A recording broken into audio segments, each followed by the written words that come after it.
There are growing fears that the Taliban now hold more ground in Afghanistan than at any point since the 2001 American invasion. The Taliban today are probably stronger than they ever have been before. There's a limit of U.S. capability to push back on their gains. Afghan local forces aren't willing to contest the power of the Taliban in areas where the population supports them. U.S. forces in the country believe the Taliban have some sort of insurgent control in at least 16 Afghan provinces covering over 9 million people. The Obama administration decided in 2016 to keep 8,400 U.S. troops in the country for the foreseeable future. I think it's just a question of efficacy. I don't know exactly what the right number would be, but really the question is, are we losing ground to the very people that we fought back in 2001 and 2002? Afghan officials estimate there are around 40,000 militants active across the country. The complex web of terror groups in the country has become a major national security concern. On one hand, there is the Islamic State versus the Taliban. I think ISIS has a very limited lifespan in Afghanistan. The only thing the Taliban is going to take on harder than the Afghan government is a rival for Islamic legitimacy among the populace. ISIS itself is more brutality than the Taliban, which the Afghan population hated, but also less organized, doesn't have any kind of ruling structure at all. On the other hand, there are concerns over the Taliban working with al-Qaeda. If the Taliban is working with al-Qaeda yet again, and the numbers of al-Qaeda have grown in Afghanistan as well, if that is happening and there are plots against the homeland, then it is certainly in our interest to ensure that Afghanistan cannot return to being a safe haven. We welcomed the recent... The top U.S. military commander in Kabul, General John Nicholson, told the Senate panel last month more troops are needed to battle extremists.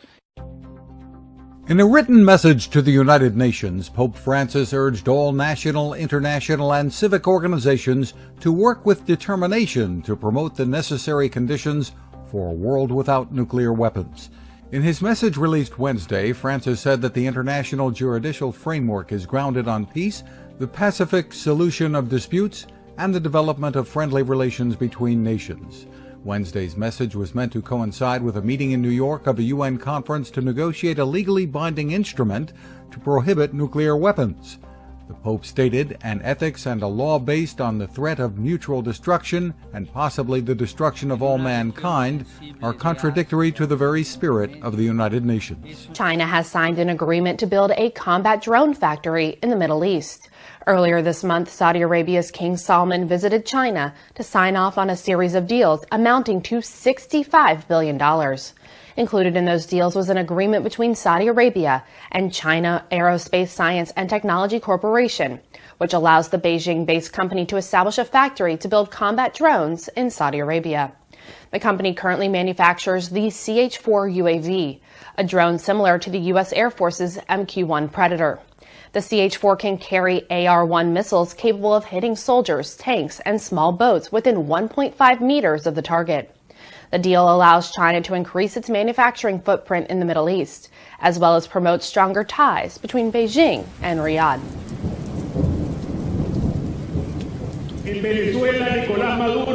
The president has carried out a coup d'etat. Those the words of the head of Venezuela's National Assembly after the Supreme Court ruled it would take over the functions of the opposition-led Congress. The judges, seen as supporters of President Nicolas Maduro, have annulled many of the Assembly's decisions and claims it did not properly deal with a vote-buying scandal.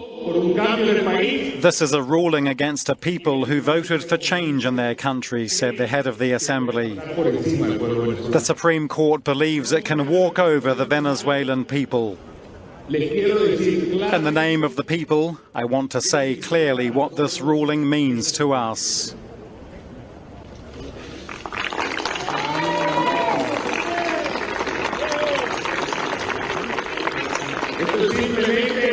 This is simply trash, he says. In one of many reactions against President Maduro and the Supreme Court, the Organization of American States has backed up the National Assembly president, also accusing Maduro of carrying out what it calls a coup and an attack on democracy.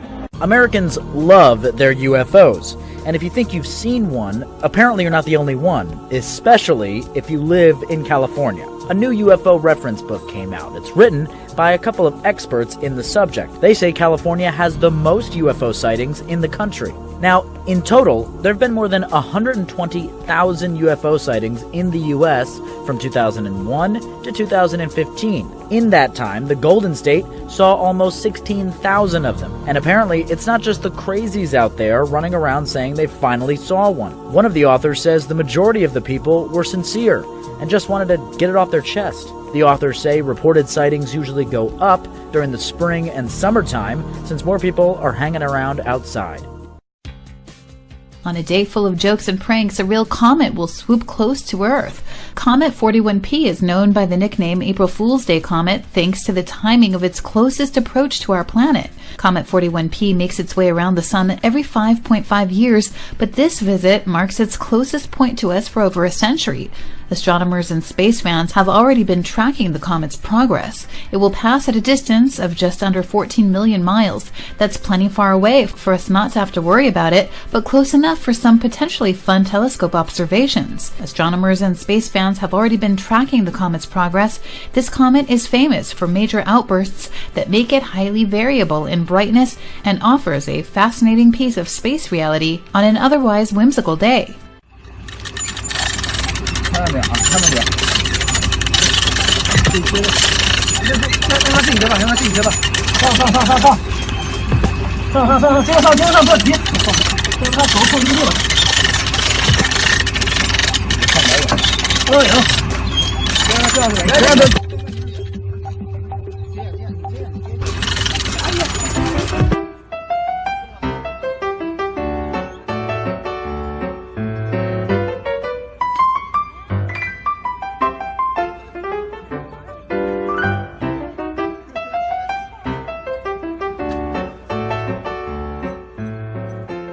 North Coast, 20,000 people are tonight being forced to sleep in evacuation centres or anywhere dry, forced out of their homes by extensive flooding. A man marooned on the wall of Lismore's Uniting Church, but it's no sanctuary. The SES launched a rescue mission, dragging him across the flooded street into a floodboat and back to dry land. A so-called swiftwater rescue in Lismore's main street. Yeah, it was successful in the end, so we got him out. And here's what they risked. The whole of the central business district awash. The Wilsons River peaked at 11.5 metres, the highest in 43 years, thanks to a record 420 mils of rain in 2 days. It came up fast, so many caught out and having to summons the SES. Hello. But the SES is struggling to answer every call. There is a possibility that, we may have lost lives during this event, and at the moment we're just trying to get to as many people as quickly as we can. For rescue workers, they've spent almost their entire day retrieving stranded residents and tourists, over 200 of them. SES chiefs say it's frustrating work. Yesterday, they gave orders for evacuation, and they say too many people ignored the warnings. Many tried to comply, but the water rose too fast. A knock on the door saying run, so we ran to higher ground. This is part of the $19 million levy meant to hold it back. Underwater now, that blockhouse is the pumping station, flashing out warnings that's 61 centimetres over the top. Just 3 hours earlier, it was 21 centimetres, a 400 mil jump. Locals anxiously watching the rivers rise. Is the levy going to hold? Who knows? It's only ever been tested once before. Shopkeepers moving stock and equipment to higher shelves. If they say it's coming at 11.5, I'm packing up. The levy didn't hold. Around 3 a.m, water poured into the city centre, filling Lismore's natural basin like a swimming pool. As the alarm went off, our motel manager went door to door. We've either got to get out or go upstairs. Danny Crotty retreated to the motel after already losing his caravan. Heartbreaking. That's what happens, isn't it? Take the good with the bad, I suppose. Not much good here, though. Hundreds of shops and businesses facing ruin. Maybe 7,000 people affected.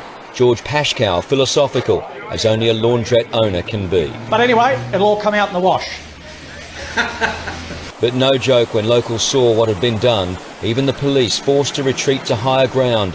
Other cars caught and wrecked, homes swamped. Their contents a write-off. All underneath, washing machine, fridges and drawers and stuff is all gone.